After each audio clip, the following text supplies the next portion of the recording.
This is Adam Ellick reporting from Islamabad. Does not make sense. Why would the United States want to have such kind of conspiracies against Pakistan?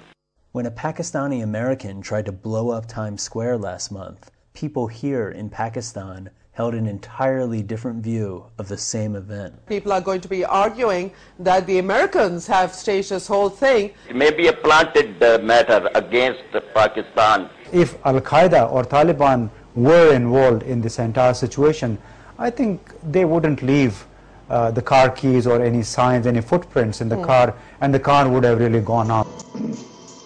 In most of the world, these conspiracies are the stuff of fringe. But in Pakistan, they make for mainstream television.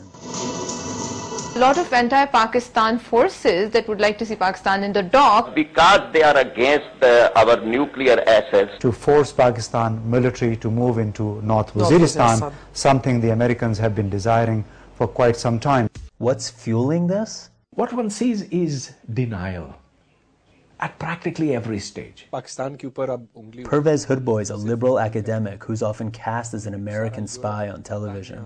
Now what has happened is that Pakistan's failures are manifest, but they're being blamed onto the world outside. And who better to blame than the Americans? As America bids for the hearts and minds in Pakistan, television talk shows are demonizing the United States for having meddled in the region for decades, and most recently for staging Faisal Shahzad as the Times Square bomber. Shahzad is a big deal in Pakistan. Adnan Rehmat's a media analyst. We've got more Fox TV than the US has. 8 years ago, Pakistan had only one TV news channel. Now there's 26, and their viewers are the educated urban elite, people like Faisal Shahzad. His financial condition was not very good. His financial situation wasn't very good, so it's not difficult to prey upon such an individual and trap him. And all of this could be an attempt to frame him. U.S. officials acknowledge the problem. We're not getting through. We're not being very effective, and that's our fault. We are not communicating very effectively to the people of Pakistan. Richard Holbrooke, the U.S. Special Envoy to Afghanistan and Pakistan. Holbrooke's first press conference in Pakistan lasted a full 14 minutes, and he took only 2 questions. I'm sorry, we are going to leave, so please.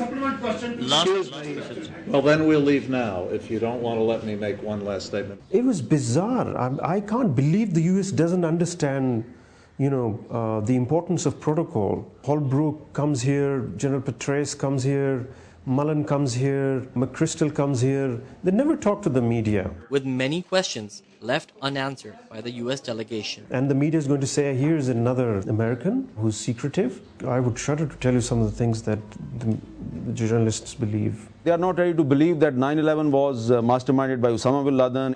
Even more moderate talk show hosts like Hamid Mir are frustrated by America's approach. Madam Hillary Clinton, she gave an interview to 4 or 5 anchors. I was one of them. This parliament adopted unanimous resolution against U.S. drone attacks.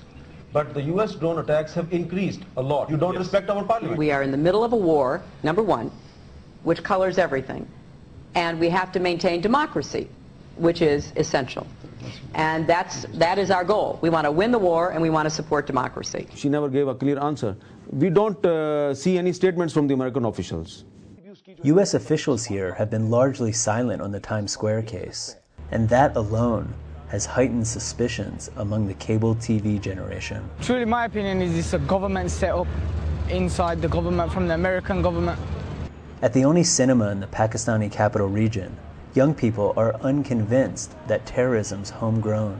I don't know if they have their origins from Pakistan, so we're not sure about that. Conspiracies are also prevalent in national newspapers, which are read by older Pakistanis. This paper ran a front-page story of a photoshopped image stating that New York subway is targeting Pakistanis. Highly mistaken, this American nation. At the Supreme Court Bar Association, lawyers blame American think tanks for the failed bomb. There are think tanks working in America. They prepared some script. They caught the vehicle, just giving some smoke. It may be because of their radiator was maybe without water. These type of conspiracies have been popularized by TV icons like Zaid Hamid. We are either hated or loved fanatically. With fervent nationalism, Mr. Hamid mobilized Pakistan's depressed youth against American policy. We want to be left alone as free people, like every American would want to be, every Texan would want to be. In any other country, he would be locked up behind bars for inciting violence. Pleasure to welcome you on this show. Thank you very much. It's an honor to be here. His highly rated TV show ended this month. Now Mr. Hamid appears on other talk programs and publishes books and DVDs. His Facebook page is Pakistan's third most popular. His followers, celebrity musicians and fashion designers. The magical words and wisdom of Mr. Zaid Hamid.